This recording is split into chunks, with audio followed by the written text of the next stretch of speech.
upon time. Anyone from department don't take the negative. Anyone from department don't take the negative. That is what the litigation. Then what happened? Department will say, they will say, no, the activity undertaken by you is not manufactured. Hence, credit is not available. And then whatever excise you have charged to your customer, it is payable under section 11D of Central Excise Act. This poor fellow who was doing all this business, so this credit is not available. And this you have to pay because you have already charged. Believe me, that is kind of litigation only on term manufacturing. Only on term manufacturing. Since 1944 to 2015. Now coming back to next point, valuation. Under excise we got different valuation method. Transaction value, MRP and production capacity. Sir, you asked one question to me, it is very relevant for all of you. Transaction value, what is the transaction value we understand? Transaction value means sole price consideration at the time and place of renewal. So the Honorable Supreme Court judgment came in 2012 for transaction value which was changed from 1st July 2000, and you will all be finding interesting. Let me throw the question first. Fiat India Limited. They have sold their car for a price of 1.89 lakh. Make it 1.9 lakh. 1,90,000. But their actual cost of production was 3.84 lakh. And dispute went to Supreme Court on the premise that the excise duty payable on 1.9 lakh, which is transaction value, or 3.84 lakh, which is cost of production. This is pertaining to the valuation which is changing from 1st July 2000 and judgment coming in December 2012. So I am asking on what value excise duty applicable. Yes, please. 3 lakh 84,000. Cost of production. Why is that? You transaction value means what? At the price you are selling the goods. In normal course. But you have in normal course value also. because you are trying to sell under to promote your product. Sir, we all are becoming now master because Honorable Supreme Court judgment has come. Look at Fiat India. So, but look here, sir, I will tell you only one thing. Why is he selling it at 190 when the cost is I'm telling you. Sir, they were selling at 190 to get the market share. Because they were penetrating the market. Maruti was there. See, today Deloitte is there. EMI is there. If you go for opinion, they will say 2 lakh rupees. But if you come to Bimal Jain has to get the market. He will say, sir, I will go at 30,000 rupees to penetrate the market. Maybe my cost of production would be 50,000 for making the opinion. Maybe for making that opinion, cost of production is 50,000. Yes, sir. You will charge 30,000 for giving that time. Yeah.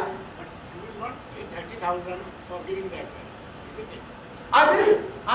You will pay 30,000 for giving that time. Sir, I will be charging only 30,000 rupees. I am asking another question. You are charging only 30,000. But if you are selling, can you give advice by paying 30 because you want to create market? So are you ready to pay 30,000 to the client and then give advice instead of charging it? Why not? Why not? You come to me. You have to pay solicitation. You come to me. You have to pay solicitation. We are from Bombay Stock Exchange, we come to you. Okay, fine. Sir, I started only saying that don't take into other part of it. Only try to understand. For penetrating the market, Fiat India started selling the car at loss. Only to get market share. We do sometimes as a normal business.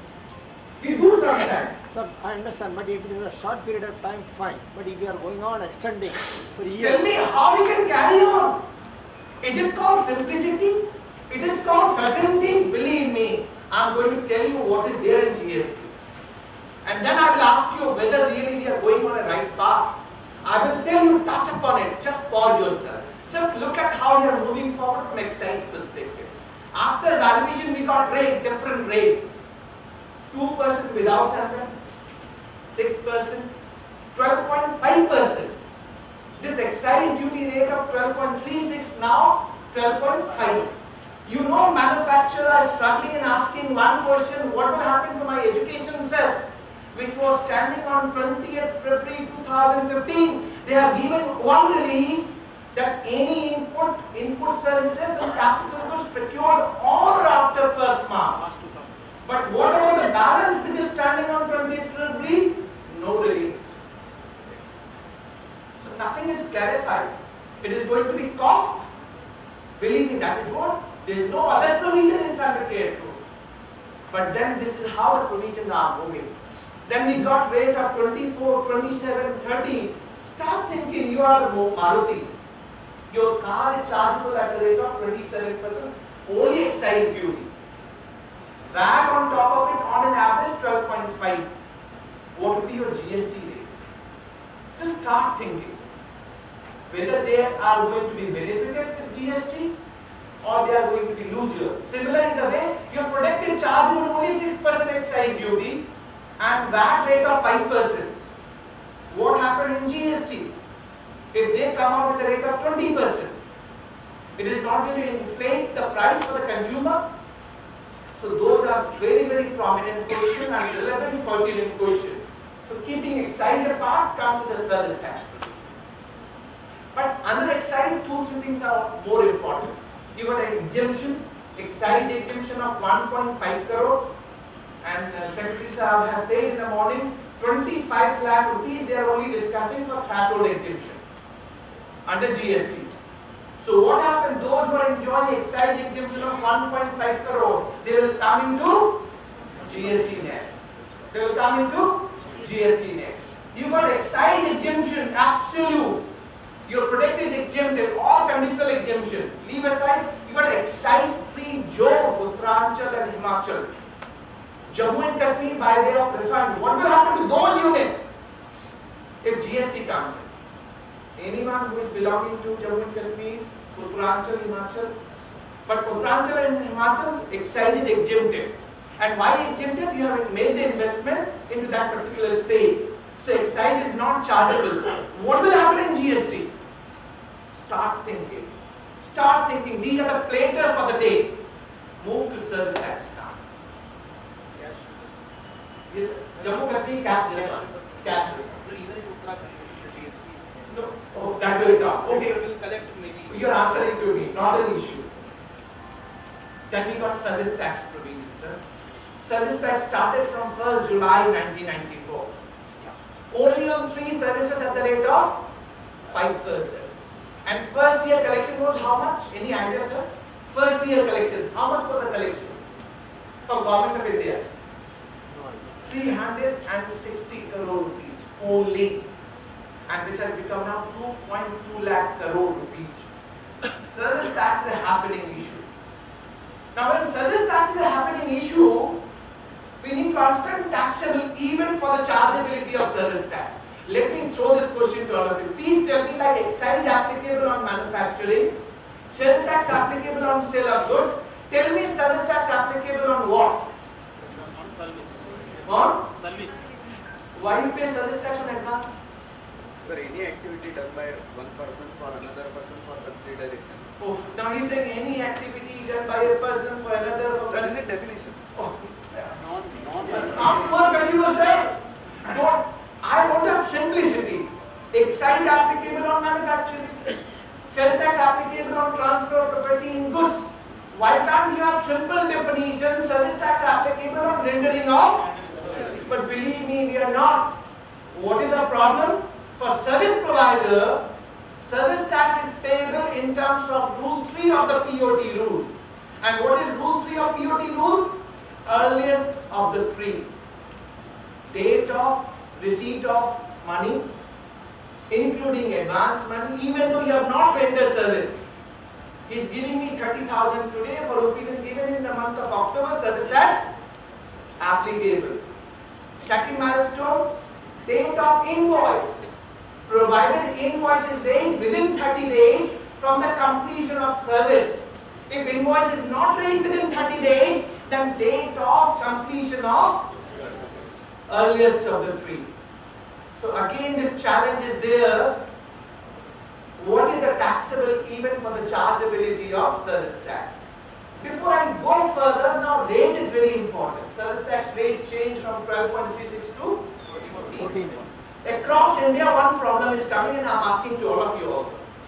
Let's say you rendered the service on 15th May 2015. 15th May when rate was 12.36. But your rating invoice only on 2nd June. When rate is, and you are being paid on 4th June. Please tell me what rate would be applicable. How much rate applicable? Please tell me what is the rate, 12.36 or 14? 14%. Believe me, you all are saying 14%. I'm of the view 12.36. And what? Except RCA.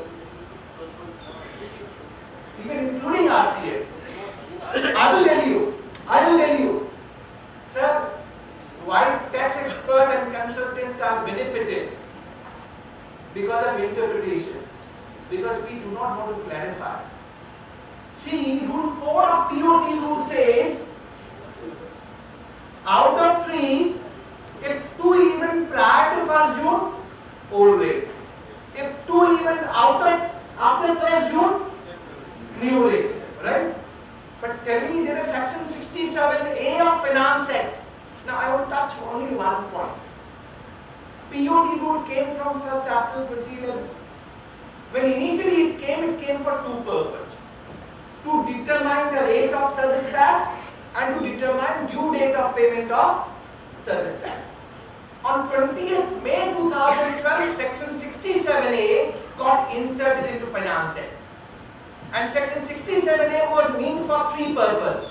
To determine rate of service tax, to determine rate of exchange, to determine value of taxable services. And section 67A says rate which is applicable on the day when taxable service has been provided or agreed to be provided. So if I provide service on 15th May, what rate will be applicable, sir? How true?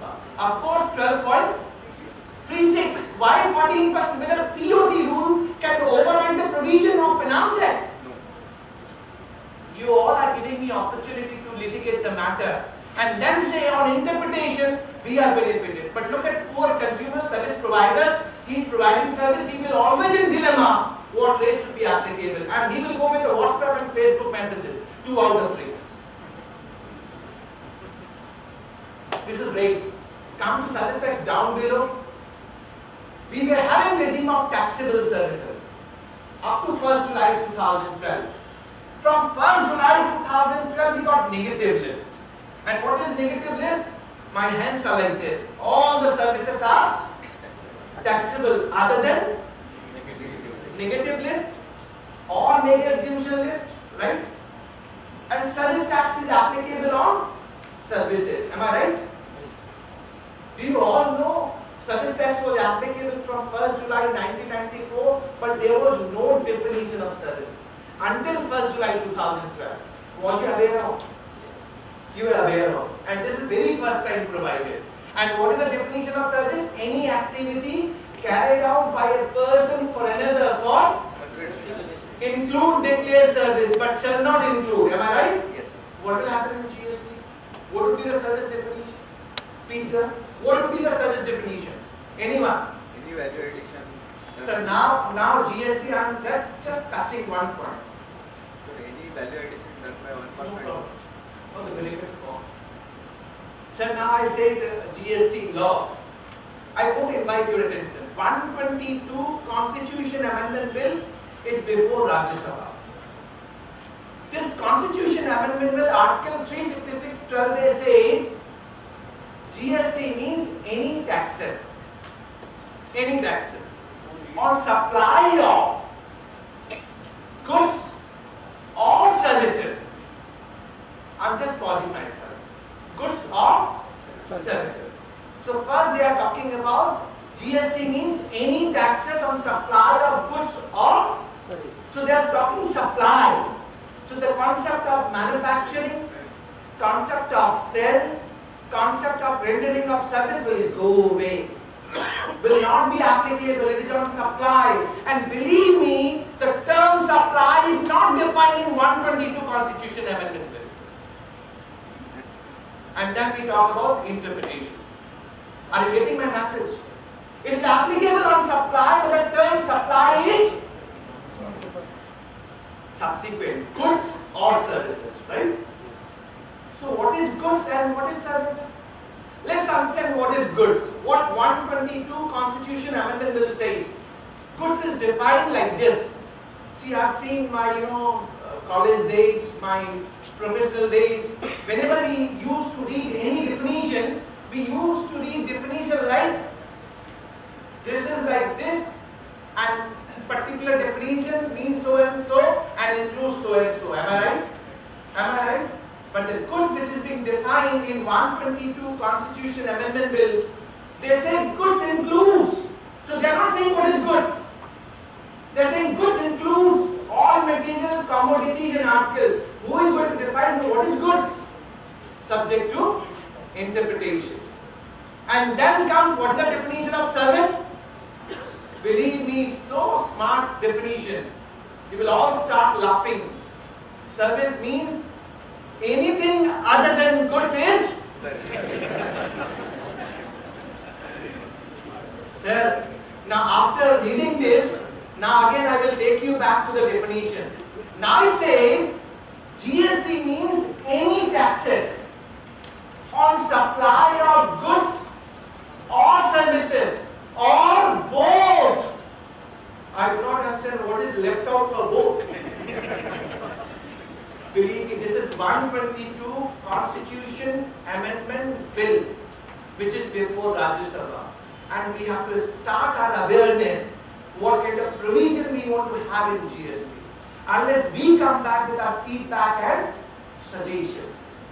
Under service tax, you got reverse charge, right? That is not the end of the story. You got partial reverse charge. And that is not the end of the story. You got aggregator model. He is neither a provider nor a receiver. What will happen in GST? Whether this reverse charge will continue to have in GST, or whether the partial reverse charge, initially there are 4 services: renting of motor vehicle to carry passengers, supply of manpower, security services, and works contract services. 2 is being taken out from 1st April 2015. Only 2 left out. Whether this partial reverse charge will continue to have in GST? Start thinking in GST scenario.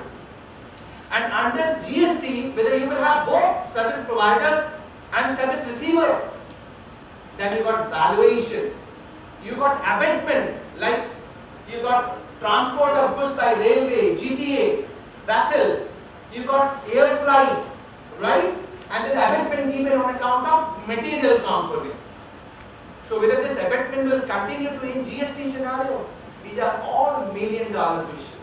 And we have to understand whether these provisions will come under service tax scenario or not. After going through service tax, now come to the component of value added tax. In value added tax, taxable event is sale of goods including deemed sale in terms of Article 366 29A, applicable since 1983. Under CST it got implemented in 2002, so deemed sale concept is there. But what is the problem under that? Today we got different rate, different classification, and believe me, why different rate? You will be knowing initial regime of sale tax. They got empowered committee. Empowered committee decided that they will keep the uniform VAT rate 1%, 4%, 12.5%, 20%. And when they decided in 1999-2000, Haryana being first state implementing VAT in 2003, and then 25 states including Maharashtra adopted VAT in 2005, right? But what is the problem today? No one is following the provision uniformly. Rates are divergent across state, classification are divergent across state, and divergent from perspective of registration, payment, assessment, appeal, ITC, refund. So if you are doing business in 20 states in India, believe me, it will look like you are doing business in the European Union. From that perspective. That is what the problem from the VAT perspective. Now, having said that, coming to CSTC, Central Sales Tax. Now, this is very important for all of us to understand. CST is an origin-based tax. CST is an origin-based tax. And what is GST, by the way? GST would be destination-based consumption tax. Let's take an example. Today you are in Maharashtra, you are manufacturing goods and selling into 20 states in India. Then you are charging excise duty and you are charging CST. Am I right? But tomorrow what will happen? When GST comes in, then you have to have a registration in 20 states because GST being a destination-based consumption tax. So if it is B2B transaction, then you have to take registration in the respective state to discharge GST liability. Are you getting my message? So we are moving from origin-based to destination-based. At the same time, credit, CST credit, not available. So in present indirect tax system, after going through all this, do you conclude what is the problem we get in present indirect tax? Problem in indirect taxes? Cascading.